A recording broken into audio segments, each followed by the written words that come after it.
Hi guys, I'm going to be cooking today instead of Miles. Sorry if I'm disappointing any of you, especially you girls. We're going to be making some banana bread today. I've been holding off doing this one because it's been impossible to find flour in the stores. But my sister came through and brought me a half a bag of hers, and with the half a bag that I have, we should be okay. So this recipe called for buttermilk, which I didn't have, but we looked up a substitution for buttermilk, and if you add a tablespoon of vinegar to a cup of milk, it makes vinegar or lemon juice. So we used vinegar. Recipe calls for a half a cup of buttermilk, so I'm only going to be using half a cup of this. But the first thing the recipe says is to heat the oven to 350, so I'm going to do that first. And then it also says to grease the baking, the loaf pan, which I've already done, so we don't have to worry about that. with butter. Okay. Not grease. I did use butter, yes. Oh, do you do it with grease? I did it with butter. Can you do it with grease? What kind of grease? Well, you said Like grease olive the oil? pan. Yeah. Well, butter is grease. My class knows that, right, guys? Period. All right, Po. Okay, so the first thing it says in a large bowl mix the sugar, and it calls for 1 1/4 cup sugar. So we're gonna add that first. So I'm gonna add a cup.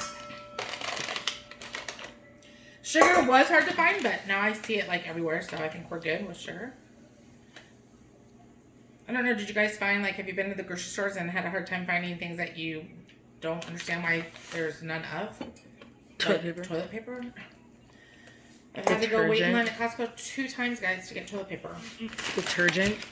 What? Detergent. Detergent? I haven't had a hard time finding detergent. Okay, ignore me. So I got a little bit too much in there, so that's a cup. Don't follow me now. No? No, you can do that, but don't come over here. Look at Nala. She's so cute. Okay, and then 4 cups. 1 1/4 cups. 1 So 1/4. the most simple measurement is the 1 cup and 1/4 of a cup because we're using dry measuring spoons today. I'm gonna level this a little bit to make sure I have it full. Okay. Period. Done with sugar. Okay, and then it says mix sugar and butter. I'm gonna actually use shortening for this because the other banana recipe I have calls for shortening.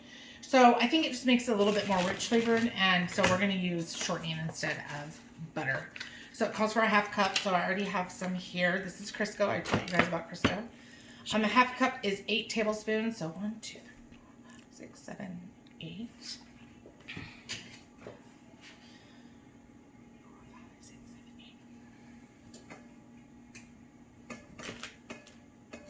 Should have probably done the other way,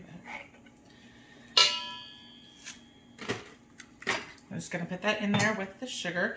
And if you guys can guess, the next recipe term that we're gonna talk about is cream.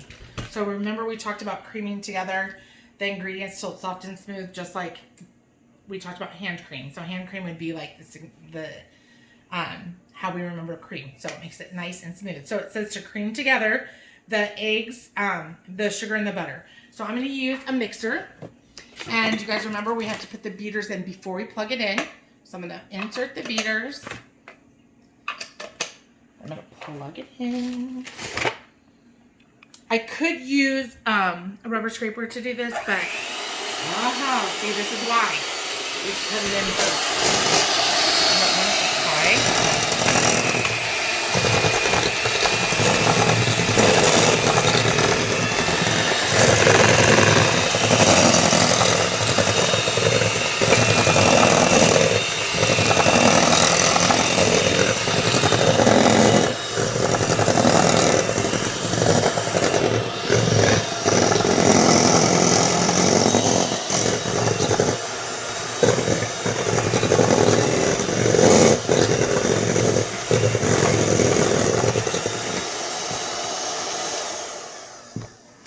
Okay, and then if I want to, I can just scrape this up. Ooh.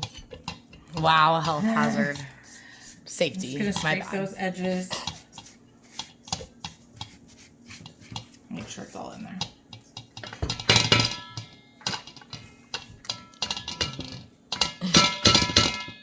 Okay. So, My knife is in my milk. Pop on. Okay, the next recipe says to add eggs, bananas, buttermilk, and vanilla. So the recipe calls for 2 eggs. So I'm going to get 2 eggs. I'm just going to crack those right into the bowl. Wow, I really got a shell in there. Okay. You know, I'm not the best baker. We'll just go with that. There's another egg. And then bananas. So it calls for 1.5 cups of very ripe bananas.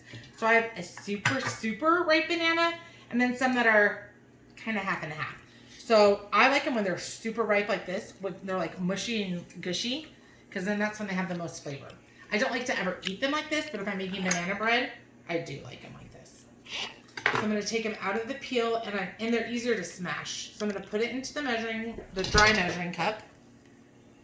I know you guys are like, this is so disgusting. It is disgusting.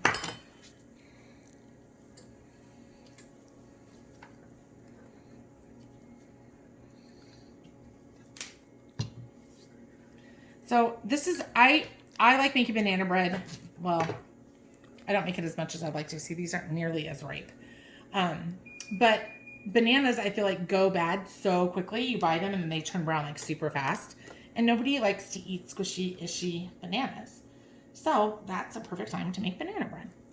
So I'm going to use my rubber scraper to shove these in here. And they're not as easy when they're not as black as that first banana was.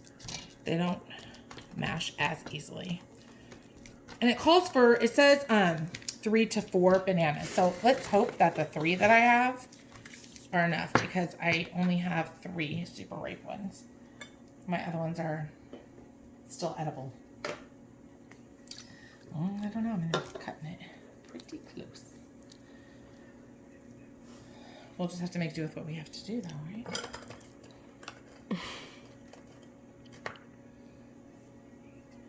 This would be a good time if you have rubber gloves. If you don't want to touch the banana, then you could, or latex gloves. We all have gloves now, right? Okay.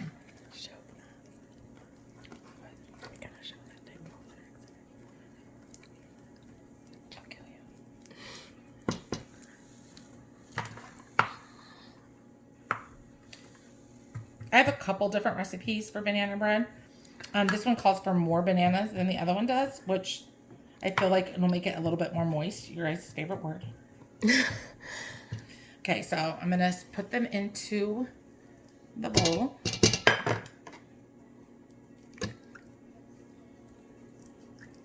Use that rubber scraper to get them all out.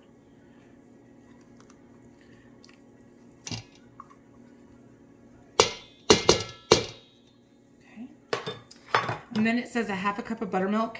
I'm going to pour it in the dry measuring cup since I'm using my liquid measuring cup, because I only need 1/2 cup.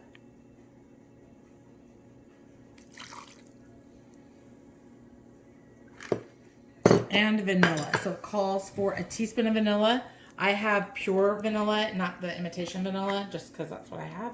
Remember, you guys, when we had the vanilla for the sugar cookies and we talked about how expensive pure vanilla is? Yeah, I found out how long it takes to make vanilla, and I understand why it's expensive, but I still don't like it. Okay, so there's our teaspoon of vanilla. Now we're going to blend it again. Oh, my daughter wants to blend it, so go ahead. No, you're gonna eject it.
right.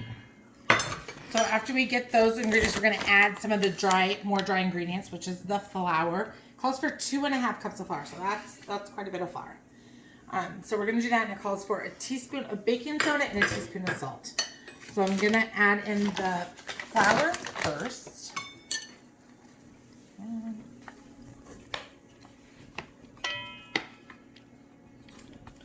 Remember, when we're baking, our measurements have to be pretty precise. That's why I'm a little wavering over here with this. And use this. I'm actually going to use this other measuring cup to fill it, so don't overfill it. Or if I overfill it, I can put it back in the bag.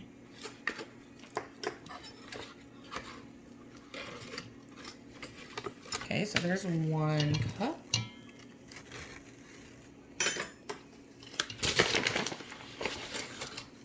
I feel like I can't waste any of it since flour is so hard to combine.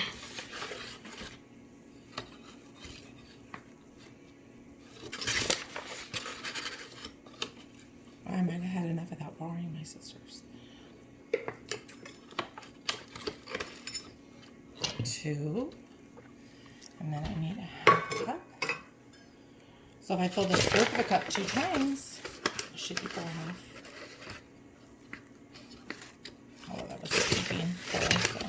So. Yeah, I was A gonna little say. bit more than a 1/4 cup I got when I pulled it. Well, I just wasted some. Wow. Making a mess. That's what happens when you bake. Okay, so that's 2.5 cups. And then it calls for a teaspoon both of salt and of the baking soda. So I have my teaspoon here.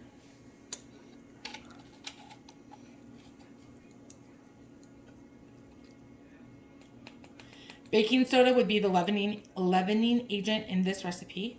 So the thing that makes it rise. Or you could use self-rising flour as well. So a teaspoon of that, and then a teaspoon of salt. And then Mia's going to come mix it again with the mixer.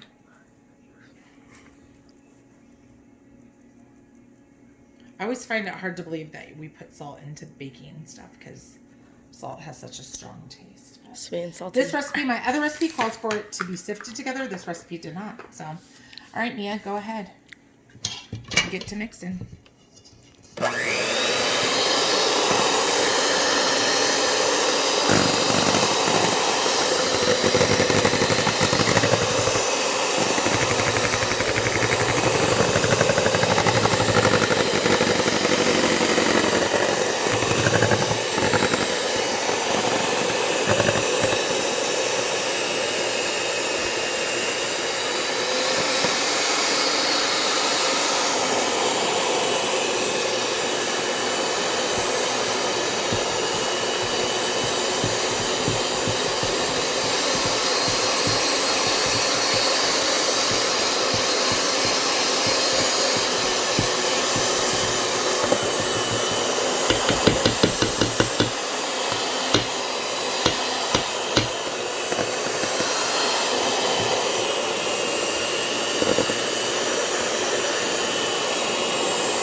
Yep.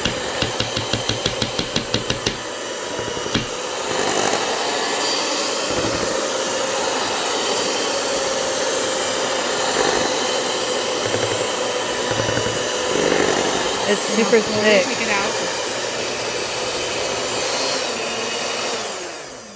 We'll turn it on a little bit more to get it all off. Okay,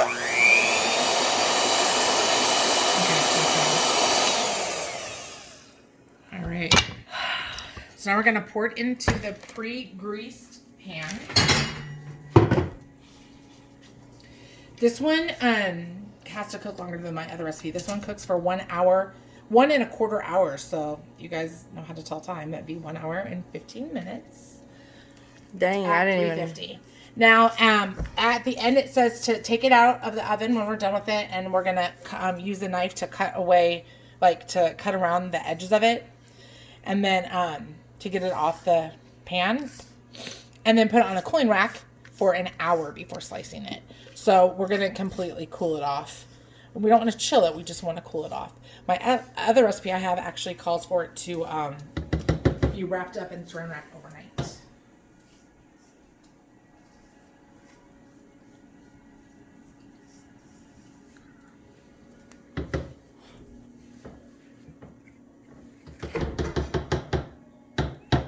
Okay, so then I'm going to open the oven.